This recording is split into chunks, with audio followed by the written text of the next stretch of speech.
A memória do inconsciente. Pantomnésia. Charles Richet, pesquisador francês, propôs o termo pantomnésia para indicar que a memória não esquece nada e que tudo o que impressiona nossos sentidos ou o ato da nossa inteligência, vontade ou imaginação permanece fixado em nosso inconsciente. É guardado em nosso psiquismo antigas lembranças que o consciente já esqueceu completamente. A memória do inconsciente foi chamada também criptomnésia, que etimologicamente significa memória oculta. É a memória sem saber que se trata de lembranças. Nosso inconsciente lembra coisas que conhecemos quando ainda nem tínhamos uso da razão, quando éramos crianças bem pequenas. Lembra-se até do não percebido. São frequentes os casos de lembrar-se do que se ouviu ou sentiu completamente distraído. Por exemplo, uma pessoa numa sala de espera num consultório médico, lendo uma revista, enquanto espera ser atendido. Não está atenta ao murmurinho ou conversas bem ao longe, acontecendo do lado de fora da rua ou dentro do consultório médico. Seu consciente está lendo a revista, mas seu inconsciente guarda as informações que pode captar ao seu redor. Em determinado período da vida, essa informação, por associações, sonhos ou mesmo por hipnose, podem vir ao consciente.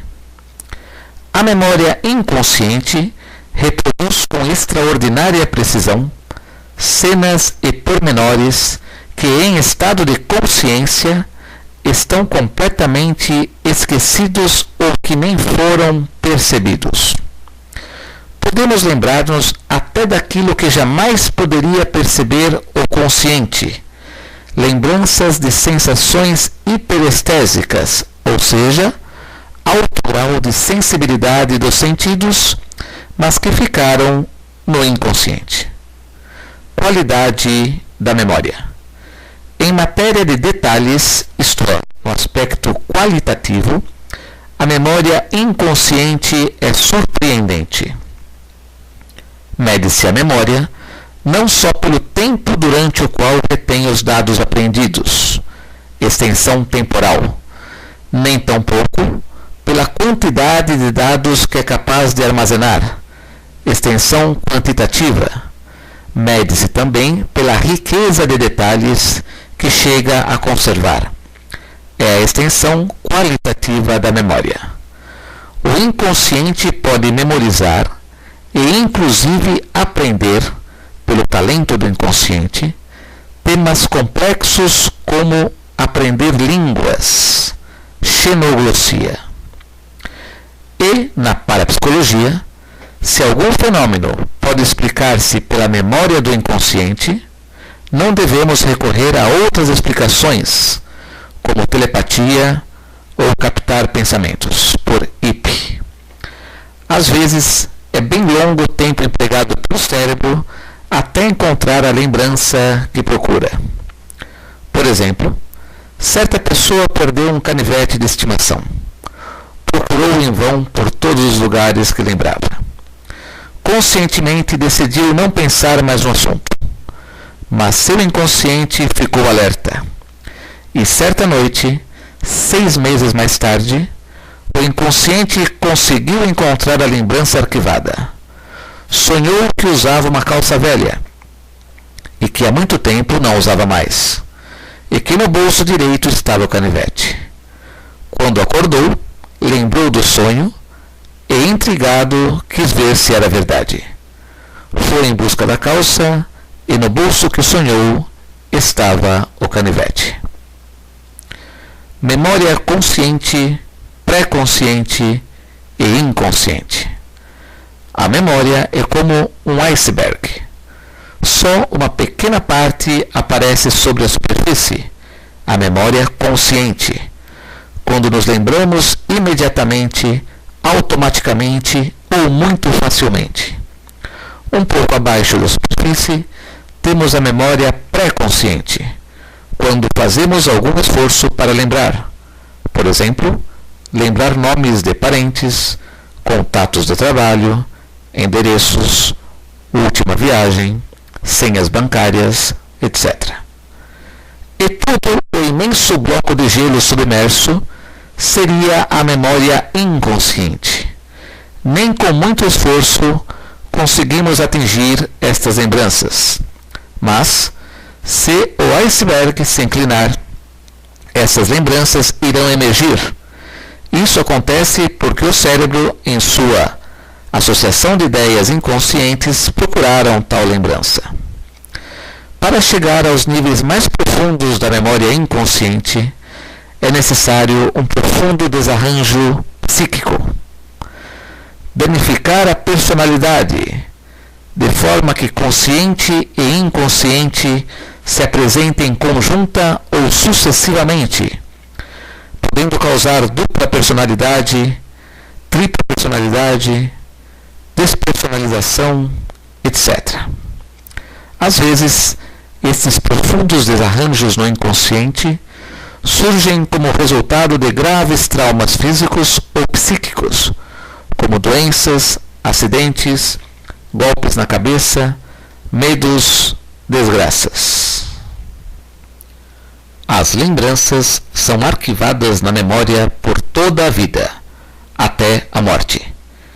É precisamente nos moribundos, aquelas pessoas que estão debilitadas nos últimos dias ou últimos momentos, que o inconsciente parece aflorar mais, surgindo lembranças até dos primeiros anos de vida. E nos mais velhos, com frequência, lembram até conscientemente os seus primeiros anos, sua infância, sua juventude e continuamente falam deles. São muitos os casos em que pessoas muito velhas manifestam de repente, por qualquer associação inconsciente, lembranças antigas, esquecidas pelo consciente, e que ninguém as reconhece como lembranças, dando origem a interpretações às vezes supersticiosas ou mesmo desconfiança da sanidade mental da pessoa. Exemplo: uma anciã, ao passar por um lugar de edifícios no qual nunca estivera, adivinhou de repente que naquele local tinha havido plantação de violetas. A senhora, sem poder explicar o motivo, estava convencida do que afirmava. Foram feitas averiguações e comprovou-se que, de fato, 30 anos antes, naquele local, o terreno servia para plantações de violetas. O marido da senhora pensou muitas vezes no assunto e um dia lembrou-se que ele mesmo tinha comprado lá um ramalhete de violetas para sua esposa. Só então a esposa se lembrou de que seu marido, ao dar-lhe as flores na época, lhe disse o lugar onde tinha comprado. Os dois haviam esquecido, mas o inconsciente não esquece nada. Ao passarem por aquele lugar, 30 anos após, efetuou-se a associação das ideias e aflorou a lembrança. O inconsciente arquiva todos os detalhes. Agora, em presença do lugar, a lembrança brotou. Falsas interpretações. Muitas das chamadas intuições ou inspirações que as pessoas dizem ter, atribuindo o fato a explicações mirabolantes, como chamados revelações do além, déjà vu, são, no todo ou em parte, lembranças do que ouvimos, lemos, pensamos em ocasiões anteriores, mas ficaram despercebidas no seu aspecto como lembranças, porém guardadas no nosso inconsciente. E até agora não se provou que exista desmemorização que possa atingir o inconsciente. Podemos atingir a memória inconsciente por associações, sonhos, hipnose, estados alterados de consciência, certas doenças ou traumas. Atingir a memória inconsciente pela hipnose. Pela hipnose, é possível aprofundar na memória inconsciente, relembrando fatos que pareciam totalmente esquecidos ou nunca percebidos. Mas também é possível que o inconsciente crie memórias falsas. Pelo estado hipnótico, a pessoa fica totalmente sujeita à sugestão direta e indireta do hipnólogo. Além do que, o subconsciente pode ser delirante e imaginativo, dependendo do estado emocional da pessoa. Assim sendo, se uma pessoa que crê em vidas passadas passa por uma hipnose, é claro e lógico que seu subconsciente irá fantasiar histórias de outras vidas. Se a pessoa não acredita, mas o hipnólogo sim, este também facilmente a influenciará. Se uma pessoa acredita em extraterrestre e que foi um extraterrestre, pela regressão hipnótica, fantasiará histórias de ETs, naves espaciais. Se acredita em gnomos, doentes, dimensões, fantasiará também esse tipo de história dependendo de sua crença. Regressão de idade pela hipnose. É comum falar em regressão de idade pela hipnose, dando a impressão que a pessoa hipnotizada volta no tempo, reproduzindo gestos e linguagem próprios da idade sugerida. Porém, na regressão hipnótica não se trata de verdadeira regressão. Nem se pode esperar que a personalidade volte na idade sugerida. O inconsciente é que toma do seu arquivo, de suas lembranças, inúmeras memórias para fingir a regressão, que é sugerida. Mas nem por isso se desprende da personalidade adulta. Há pessoas que regridem a idades infantis e, submetidas ao teste psicológico de Rorschach, procedem aparentemente com psicologia infantil.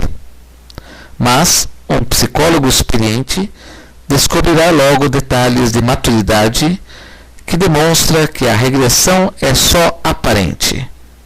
Exemplo: uma pessoa, depois de aceitar a sugestão de que tinha 3 anos de idade, perguntado repentinamente sobre que horas eram, não conseguiu reprimir um gesto de consultar o relógio de pulso.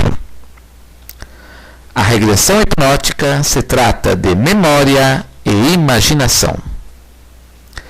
Atingir a memória inconsciente pelos sonhos.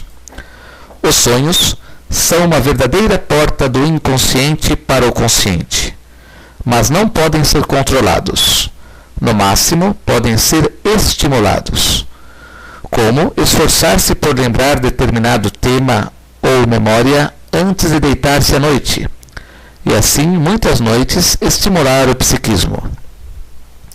Na biografia do filósofo espanhol Amor Ruibal, conta que ele possuía uma excelente memória, permitindo encontrar sem fichário o que precisava na sua confusa biblioteca pessoal. Um dia, porém, a memória falhou, e apesar de tentar lembrar várias horas, não encontrou um folheto raro que precisava. Encarregou alguns auxiliares de procurarem prateleira por prateleira, livro por livro, pasta por pasta, para encontrar o folheto. Inútil. Aquela noite deitou-se profundamente contrariado e preocupado, pois precisava com urgência do folheto, sonhou que viu o folheto em determinado lugar. Acordou, rapidamente foi ao lugar para constatar se era verdade, e lá estava o folheto perdido. O inconsciente, estimulado pelo desespero da situação, trabalhou nas memórias toda a noite, até encontrar a lembrança desejada, e em sonhos a informação se passou ao consciente. Atingir a memória inconsciente por associações. Toda e qualquer memória tem intrínsecas associações com as sensações captadas pelos sentidos no momento de tal lembrança. O processo de associação na memória é amplo e complexo, e sabemos que a memória trabalha com este recurso, existindo inclusive técnicas para aumentar a capacidade da memorização pela associação. Podemos incentivar a associação de imagens e estimular o inconsciente, lembrando assim de fatos já esquecidos. Exemplo: uma jovem de 16 anos um dia foi a um grupo escolar e percebera que já o conhecia, apesar de nunca ter estado nele. As professoras do centro escolar, impressionadas pelo fato, fizeram naquele momento algumas experiências, e a jovem descrevia as salas antes de abrirem as portas. Falhou quando disse que uma sala era o gabinete da diretora, quando na realidade era o aposento de uma encarregada da limpeza. As professoras pesquisaram a história do local e comprovaram que só durante o primeiro ano de funcionamento do grupo escolar, aquele quarto que a jovem falou que era o gabinete da diretora, ou fora de fato. E foi precisamente naquele ano da inauguração que uma tia da jovem esteve visitando o grupo, levando ela no colo. Ela tinha então 1 ano de idade. Atingir a memória inconsciente por estados alterados de consciência. O transe e estados alterados de consciência também estimulam o inconsciente e sua memória, mas há o grande perigo de prejudicar a personalidade e outros desequilíbrios psíquicos. O inconsciente e o consciente constituem o psiquismo humano e devem estar em pleno equilíbrio.